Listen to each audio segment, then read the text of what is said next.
बहुत स्वागत है जी सारिਆਂ ਦਾ। मैं हाँ सुरिंदर डल्ला। कनेडा ਨੂੰ ਲੈ ਕੇ हर किसी ਦੇ ਜ਼ੁਬਾਨ ਤੇ ਇਹ सवाल जरूर ਰਹਿੰਦਾ है कि कनेडा 'ਚ इस बार ज़्यादा सक्सैस रेट किस दी है। हालांकि लॉकडाउन तो बाद कई सारे इनटेक ने ਜਿਹੜੇ ਉਹ आपस ਦੇ ਵਿੱਚ ਲਗਭਗ ਮਰਜ ਹੋਣ ਵਰਗੀਆਂ ਸਥਿਤੀਆਂ ਨੇ। ਡੈਫਰ ਬਹੁਤ ਹੋਏ ਨੇ। ਮਈ ਇਨਟੇਕ ਤੋਂ ਸਟੂਡੈਂਟਸ ਨੇ ਡੈਫਰਮੈਂਟ ਸਟਾਰਟ ਕੀਤੀ। ਸੈਪਟੰਬਰ ਤੋਂ ਵੀ ਬਹੁਤ ਵੱਡੀ ਗਿਣਤੀ ਸਟੂਡੈਂਟ ਨੇ ਆਪਣੇ ਐਪਲੀਕੇਸ਼ਨਸ ਨੂੰ ਡੈਫਰ ਕੀਤਾ। ਨਵੰਬਰ ਇਨਟੇਕ ਦੇ ਵਿੱਚ ਵੀ ਬਹੁਤ ਸਟੂਡੈਂਟ ਡੈਫਰ ਕਰ ਰਹੇ ਨੇ। ਹੁਣ सवाल वड्डा ये है कि बहुत वड्डी गिणती AIP भी आए ने। हुण तां बायोमैट्रिक्स के लिए लैटर्स भी आउण लग गए। Biometrics VFS centre almost major जिहड़ियां पोजीशनस ने उत्थे खुल गए ने। जलंधर, चंडीगढ़, दिल्ली, नॉर्दर्न रीजन दे विच। हुण सवाल ये वड्डा है कि इस बार भी बहुत वड्डा जिहड़ा खतरा लग रहा सी कि AIP तो बाद बहुत वड्डी गिणती च रिफ्यूजल आउणगे, उस तरह नहीं होया। AIP तो बाद गिणती दे रिफ्यूजल जरूर आए ने, पर उन्होंने विद्यार्थियों को की करना चाहिए ये भी जसमीत भाटिया जी तो पूछांगे। पर सक्सैस रेट की रहा इस बार, ये एक मैनू लगता है कि $1 मिलियन का क्वेश्चन है। हर स्टूडेंट जानना चाहता है प्रेजेंट सिनेरियो सक्सैस रेट कितना कर रहा है। जसमीत भाटिया जी लैंडमार्क इमीग्रेशन तो मेरे नाल फिर मौजूद ने। भाटिया जी बहुत सारे सत श्री अकाल। भाटिया जी बहुत सारे स्टूडेंट्स ने जिहड़े लगातार इस सवाल का जवाब जरूर जानना चाहते हैं ताकि उन्होंने मोटिवेशनल लैवल भी अप रहे। SDS तो नॉन SDS सक्सैस रेट कोई फर्क आया या जिवें तुसीं अगे कहंदे सी कि लगभग बराबर चल रही है सक्सैस रेट, इस बार भी वही स्थिति है सी जे दला जी तुसीं साडे पासपोर्ट स्टैंप होए देखे होण, तुसीं वीडियोज़ पाए हैं अपने चैनल ते भी, असीं वीडियो शेयर कीते हैं E9 ते भी कीते हैं।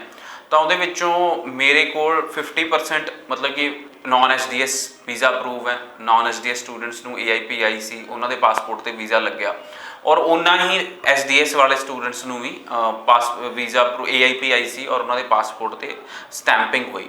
सो मैनूं नहीं लगता कि नॉन SDS या SDS च कोई ज़्यादा वड्डा अंतर हैगा। जे अंतर हैगा भी है तो सिर्फ 5-7% का असीं कह सकते हैं कि जे वीज़ा अप्रूवल च 5-7% का फर्क हैगा। इहनूं तुसीं कोई वड्डा फर्क नहीं देखते?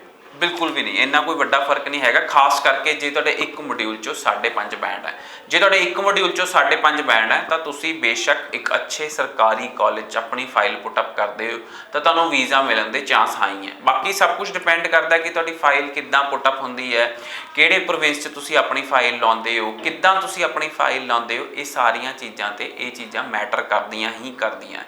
सो जे तुसीं एक प्राइवेट कॉलेज अपनी फाइल लाउंदे हो और उहदे विच प्रॉपर एक्सप्लेन नहीं करते कि जिहड़ा तुसीं कोर्स लिया है वो अगे तुसीं जाके तुहानूं किवें हैल्प करेगा, और सैकेंडली तुसीं अपने फाइनैंशियल डॉकूमेंट्स नहीं लगाते तो नॉन SDS कैटेगरी विच भी रिफ्यूजल आ सकती है और SDS कैटेगरी विच भी सानूं इदां दीयां रिफ्यूजल देखण नूं मिलीਆਂ। स्टूडेंट हैजिटेट करते हैं कई, मैं देखा है बहुत सारे स्टूडेंट्स नूं हुंदा है कि अपलाई तो वो कर दिंदे ने नॉन SDS केस च, लेकिन उन्होंने जहन च किते ना किते एक डर बनिया रहिंदा भी असीं नॉन SDS केस हाँ, साडी फाइल किते रिफ्यूज ना हो जाए। इस मानसिकता तो स्टूडेंट नूं किवें असीं बचाईए? देखो पहली गल तो तुसीं देखो कि तुहाडी जे अवेलेबिलिटी तुहाडी जिहड़ी एलिजिबिलिटी हैगी है वो एक सरकारी कॉलेज च बन रही है। जे तुहानूं सरकारी कॉलेज ऑफर लैटर दे रहे हैं तो मैनूं लगदा कि ये जिहड़ा डाउट हैगा तुहानूं अपने मन चों कढ देना चाहिए। जदों Canadian public institute has given you an acceptance letter and they will also give you an LOA, so ਉਹਦੀ बड़ी वैल्यू होंदी है। सो जदों कनेडियन पब्लिक इंस्टीट्यूट ने तुहानूं एक की कहते ऑफर लैटर इशू की है, दैट मीनस कि उन्हां दी एंट्री रिक्वायरमेंट्स इन्नियां ही है and they are giving you direct entry. So दूजा भाव लेंदे कि जे तुसीं यूनीवर्सिटी च अपलाई करते हो, जे तुहाडे एक चों 5.5 बैंड है या दो चों भी इवन 5.5 बैंड है तो तुहानूं ESL का कोर्स करना पैंदा। सो दैट मीनस कि you will study English and then you will study the main course. So ये सारिया चीज़ों का स्टूडेंट नूं इहदे नाल श्योरिटी हो जानी चाहिए है कि जो सरकारी कॉलेज सरकारी यूनीवर्सिटी मैनूं एडमिशन दे रही है तो मैनूं अपने मन चो थोड़ा जिहा डाउट कढ़ देना चाहिए। और बहुत सारे स्टूडेंट्स इदां दे हैगे हैं जिहड़े नॉन SDS च एक मॉड्यूल चो 5.5 बैंड वाले जिहड़े फिर भी अपने मन च डाउट रखते हैं। नो डाउट जिहड़ियां दे 2 मॉड्यूल चो 5.5 बैंड है उन्हां दा वीज़ा सक्सैस रेट इज़ 50-50। तुसीं कह लो कि 50% रिफ्यूजल है, 50% वीज़ा है, मतलब कि वो फाइल लगा सकते हैं। But I will tell them कि एक मॉड्यूल चो 5.5 बैंड वालियां दा visa success rate is above 70-75%। Bhati ji तुसीं जिक्र किया कि कनेडियन पब्लिक कॉलेजेस की ऑफर लैटर की इंपॉर्टेंस है अपने आप। हाँ जी, अगर किसी प्राइवेट कॉलेज की नॉन SDS कैटेगरी हाँ जी, सपोज स्टूडेंट के एक मॉड्यूल के विचों 5.5 स्कोर ने, हाँ जी, और वो किसी प्राइवेट कनेडियन कॉलेज की ऑफर लैटर उहदे कोले हैगी है, और एक स्टूडेंट के एक चों 5.5 है, उहदे कोले कनेडा के गवर्नमेंट कॉलेज की पब्लिक कॉलेज की ऑफर लैटर है, इत्थे भी सक्सैस रेट मैटर करता है? ਬਿਲਕੁਲ ਸੀ ਇੱਕ ਸਟੂਡੈਂਟ ਜਿਹਦੇ 7 ਬੈਂਡ ਹੈ, ਠੀਕ ਹੈ, ਉਹਦੇ ਕੋਲ ਸਾਡੇ ਕੋਲ ਇਦਾਂ ਦੇ ਬਹੁਤ ਸਾਰੇ ਕੇਸਿਸ ਆਏ ਕਿ SDS case C but private college 'ਚ ਅਪਲਾਈ ਕੀਤਾ ਔਰ ਉਹਨੂੰ ਰਿਫਿਊਜ਼ਲ ਆਈ, 1 ਵਾਰੀ 2 ਵਾਰੀ ਰਿਫਿਊਜ਼ਲ ਆਈ।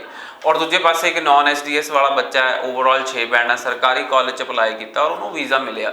ਸੋ ਇਹ ਸਾਰੀਆਂ ਚੀਜ਼ਾਂ ਬਿਲਕੁਲ ਮੈਟਰ ਕਰਦੀਆਂ, ਇਹ ਸਾਰੀਆਂ ਚੀਜ਼ਾਂ ਦੇਖਣ ਨੂੰ ਮਿਲਦੀਆਂ। ਔਰ ਤੁਸੀਂ ਜੇ ਏਆਈਪੀ ਤੋਂ ਬਾਅਦ ਵੀ ਰਿਫਿਊਜ਼ਲ ਚੈੱਕ ਕਰਾਂਗੇ ਨਾ ਤਾਂ 90% ਪ੍ਰਾਈਵੇਟ ਕਾਲਜਿਸ ਨੂੰ ਹੀ ਰਿਫਿਊਜ਼ਲ ਮਿਲੀ ਹੈ ਏਆਈਪੀ ਤੋਂ ਬਾਅਦ। ਦੈਟ ਮੀਨਸ ਕਿ ਤੁਹਾਡਾ ਜਿਹੜਾ ਪਾਥ ਹੈ ਉਹ ਕਲੀਅਰ ਨਹੀਂ ਹੈਗਾ। ਜਿਹੜੇ ਤੁਸੀਂ ਕਾਲਜ 'ਚ ਜਾ ਰਹੇ ਹੋ ਉਹ ਕੈਨੇਡਾ ਸਰਕਾਰ ਨੂੰ ਵੀ ਪਤਾ ਲੱਗ ਗਿਆ ਕਿ ਉਹ 1 ਦਿਨ ਕਲਾਸ ਲੈ ਰਹੇ ਆ ਹਫਤੇ 'ਚ, ਤਾਂ ਹੀ ਤੁਸੀਂ ਜਾ ਰਹੇ ਹੋ। ਸੋ ਦੈਟ ਮੀਨਸ ਕਿ you are not a genuine student. So ਆਪਣੇ ਆਪ ਨੂੰ ਇੱਕ ਜੈਨੂਇਨ ਸਟੂਡੈਂਟ ਦੱਸਣ ਲਈ ਆਪਾਂ ਨੂੰ ਦੱਸਣਾ ਚਾਹੀਦਾ ਹੈ ਕਿ ਅਸੀਂ ਹਫਤੇ ਵਿੱਚੋਂ 3-4 ਦਿਨ ਕਲਾਸਾਂ ਲਾਵਾਂਗੇ ਤਾਂ ਹੀ ਕੁਝ ਬਣੇਗਾ, ਨਹੀਂ ਤਾਂ ਤੁਸੀਂ ਕੋਰਸ ਵੀ ਨਹੀਂ ਪੜ੍ਹ ਪਾਓਗੇ। ਆਪਣਾ ਜਿਹੜਾ ਤੁਸੀਂ ਡਾਕੂਮੈਂਟੇਸ਼ਨ, ਜਿਹੜੇ ਡਿਪਲੋਮਾ ਹੋਲਡਰ ਵੀ ਹੋ, ਤੁਸੀਂ ਉਹ 'ਚ ਪੜ੍ਹਾਈ ਕੀਤੀ ਹੈ ਨਹੀਂ ਕੀਤੀ, ਇਹ ਪ੍ਰੂਵ ਨਹੀਂ ਹੋਏਗਾ। ਇਹ ਬੜੀ ਤੁਸੀਂ ਇੰਪੋਰਟੈਂਟ ਗੱਲ ਕੀਤੀ। ਕੈਨੇਡਾ 'ਚ ਮੈਂ ਅਕਸਰ ਸੁਣਦਾ ਕੈਨੇਡਾ ਬਾਰੇ, ਹਾਂਜੀ, ਕਿ ਕਈ ਕਾਲਜਸ ਨੇ 1 ਦਿਨ ਜਾਂ 2 ਦਿਨ ਹੀ ਕਲਾਸਿਸ ਲਗਾਉਂਦੇ ਨੇ। ਬਿਲਕੁਲ। ਅਜਿਹਾ ਕਿਉਂ ਹੁੰਦਾ ਹੈ ਕਿ ਜਦੋਂ ਵੀਜ਼ਾ ਆਫਿਸਰ ਕੋਲੇ ਫਾਈਲ ਜਾਂਦੀ ਹੈ ਉਸ ਕਾਲਜ ਦੀ, ਉਦੋਂ ਵੀ ਫਰਕ ਪੈਂਦਾ ਉਹਦੇ ਸਕਸੈਸ ਰੇਟ ਤੇ? ਬਿਲਕੁਲ, ਦੇਖੋ ਇਹ ਗੱਲਾਂ ਛੁਪੀਆਂ ਨਹੀਂ ਰਹਿੰਦੀਆਂ। ਔਰ ਜਿਹਨੂੰ ਕਹਿੰਦੇ ਆ ਵੀਜ਼ਾ ਆਫਿਸਰ ਨੂੰ ਆਪਾਂ ਕਹਿੰਦੇ ਅਸੀਂ ਕੋਈ ਫੇਕ ਡਾਕੂਮੈਂਟ ਲਾ ਲਿਆ, ਇੱਕ ਐਗਜ਼ਾਮਪਲ ਲੈਂਦੇ ਹਾਂ, ਅਸੀਂ ਕੋਈ ਫੇਕ ਡਾਕੂਮੈਂਟ ਲਗਾ ਲੈਂਦੇ ਹਾਂ ਔਰ ਤੁਹਾਨੂੰ ਲੱਗਦਾ ਕਿ ਵੀਜ਼ਾ ਆਫਿਸਰ ਦੇਖੇ, ਮਤਲਬ ਤੁਸੀਂ ਕਹਿ ਲਓ ਦੂਰ ਤੋਂ ਦੇਖ ਕੇ ਦੱਸ ਸਕਦਾ ਹੋਏਗਾ ਕਿ ਇਹ ਡਾਕੂਮੈਂਟ ਫੇਕ ਹੈ, ਕਿਉਂਕਿ ਇੰਨਾ ਤਜਰਬਾ ਹੈ, ਹਜ਼ਾਰਾਂ ਲੱਖਾਂ ਫਾਈਲਾਂ ਉਹਨਾਂ ਦੇ ਹੱਥਾਂ 'ਚੋਂ ਨਿਕਲਦੀਆਂ।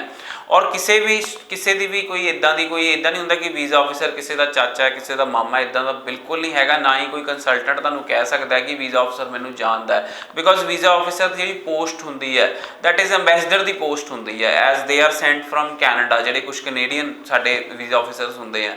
ਸੋ ਇੱਦਾਂ ਦੀ ਕੋਈ ਵੀ ਤੁਹਾਨੂੰ ਗਰੰਟੀ ਨਹੀਂ ਦੇ ਸਕਦਾ। ਸੋ ਆਪਾਂ ਨੂੰ ਬਿਲਕੁਲ ਜੈਨੂਇਨ ਇਨਫੋਰਮੇਸ਼ਨ ਹੋਣੀ ਚਾਹੀਦੀ ਹੈ। ਉੱਦਾਂ ਹੀ ਜਾਂਦਾ ਕਾਲਜ ਤੇ, ਜਦੋਂ ਤੁਸੀਂ ਕਿਸੇ ਕਾਲਜ 'ਚ ਅਪਲਾਈ ਕਰਦੇ ਹੋ ਜਿਹਦੀ ਲੋ ਫੀਸ ਹੈ, ਪਹਿਲਾਂ ਤਾਂ ਇਹ ਹੋਗਾ ਕਿ you are not having genuine funds, ਤੁਸੀਂ ਪਹਿਲਾਂ ਹੀ ਇੰਨੇ ਸਸਤੇ ਕਾਲਜ 'ਚ ਅਪਲਾਈ ਕੀਤਾ। ਉਸ ਤੋਂ ਬਾਅਦ ਉਹ ਪ੍ਰਾਈਵੇਟ ਕਾਲਜ ਹੈ। ਤੀਜਾ, ਉਹ ਕਾਲਜ ਥੋੜਾ ਜਿਹਾ ਸ਼ੇਡੀ ਹੈ, ਉਹ 1 ਦਿਨ ਕਲਾਸ ਲਾਉਂਦਾ ਸਿਰਫ ਹਫਤੇ 'ਚ। ਦੈਟ ਮੀਨਸ ਤੁਹਾਡਾ ਪੜ੍ਹਨ ਦਾ ਮੋਟਿਵ ਹੀ ਨਹੀਂ ਹੈਗਾ।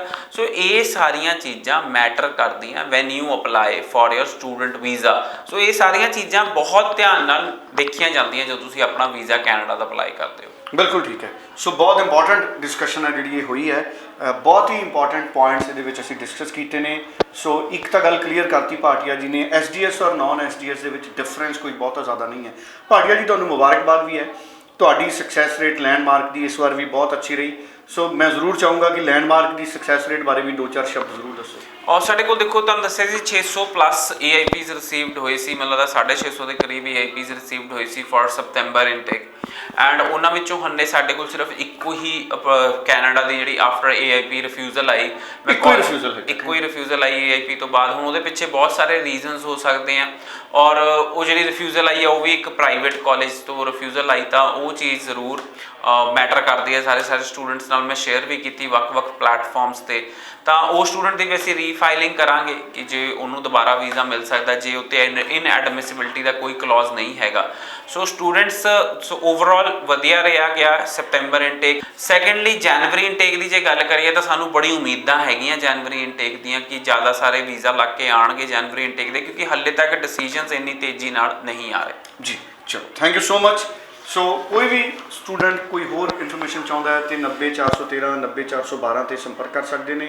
ਭਾਟੀਆ ਜੀ ਖੁਦ ਤੁਹਾਡੀ ਫਾਈਲ ਐਕਸੈਸ ਕਰਨਗੇ। ਤੁਸੀਂ info@landmarkimmigration.com ਤੇ ਡਿਟੇਲਸ ਭੇਜ ਸਕਦੇ ਹੋ।